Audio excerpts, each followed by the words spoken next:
हरिओम बेटा। बेटा आज मैं आप लोग को बता रही हूँ भगवान श्री कृष्ण ने कैसे शिशुपाल का वध किया था और क्यों किया था। एक बार क्या होता है, जब शिशुपाल का जन्म होता है ना, तो एक भविष्यवाणी होती है कि जो शिशुपाल का वध होगा वो भगवान श्री कृष्ण के द्वारा ही होगा। तो जो शिशुपाल की मम्मी होती है ना, वो भगवान श्री कृष्ण की बुआ होती है। तो वो भगवान श्री कृष्ण से रिक्वेस्ट करती है, प्रार्थना करती है कि आप मेरे बेटे की गलतियों को क्या कर देना, क्षमा कर देना, उसके सभी अपराधों को क्षमा कर देना। तो भगवान श्री कृष्ण अपने बुआ को वादा करते हैं कि मैं शिशुपाल की 100 गलतियों को क्या करूँगा, क्षमा करूँगा, इसके 100 अपराध माफ़ करूँगा। पर अगर ये उससे ज़्यादा करेगा तो मैं इसका वध कर दूँगा। तो उनकी मम्मी कहते हैं कि ठीक है, क्योंकि उनको लगता है कि 100 गलती तो बहुत होती है, मेरा बेटा 100 गलतियाँ थोड़ी ना करेगा। जब युधिष्ठिर का राज शौर्य हो रहा होता है, मतलब कि जब युधिष्ठिर राजा बन रहे होते हैं ना, तो युधिष्ठिर प्रथम सम्मान किसको देते हैं, भगवान श्री कृष्ण को देते हैं। पर ये बात शिशुपाल को बिल्कुल पसंद नहीं आती है और शिशुपाल खड़ा होता है और भगवान श्री कृष्ण को गाली देना शुरू कर देता है।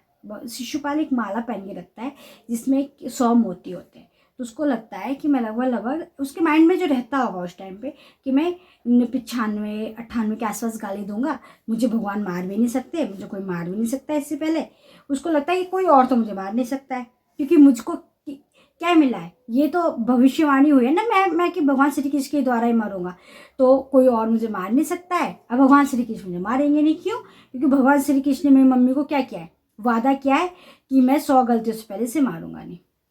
और इस बात का क्या करता है, गलत फायदा उठाते हैं।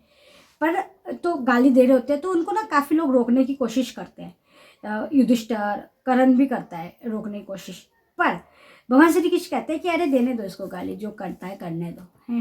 क्योंकि भगवान श्री कृष्ण को पता होता है कि अब इसका क्या हो गया है, अब इसका ओवर हो रहा है, अब इसका वध करना चाहिए।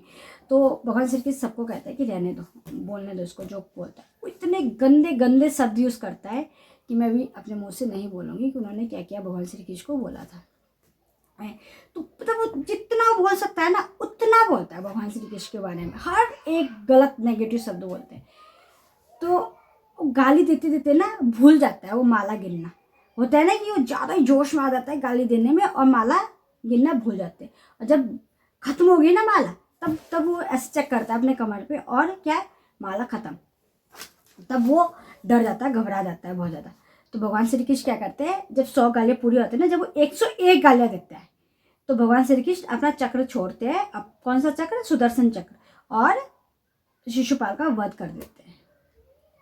तो इससे हमको क्या चीज़ समझते हैं, क्या चीज़ सीखने की ज़रूरत है हमको, कि अगर कोई हमारे यहाँ अच्छा कर रहा है तो हमको उस चीज़ का फ़ायदा नहीं उठाना चाहिए ना।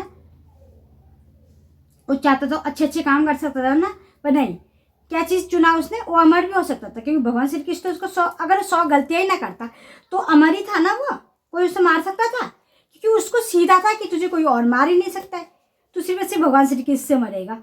अब भगवान श्री कृष्ण से मारते ही ना उसको, अगर 100 गलतियाँ ना करता, तो भगवान ना सिर्फ ऐसे 100 ही गलतियाँ माफ़ करते हैं। अगर इससे ज़्यादा हो जाए ना तो वध भी किया जाता है। ठीक है, कितनी गलतियाँ माफ़ की थी शिशुपाल की भगवान ने, 100 गलतियाँ माफ़ की थी।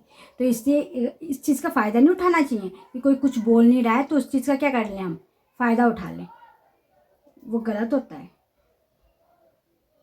वो भी भगवान को गाली दे रहा था, भगवान को गाली देना सही बात है, गलत बात है ना।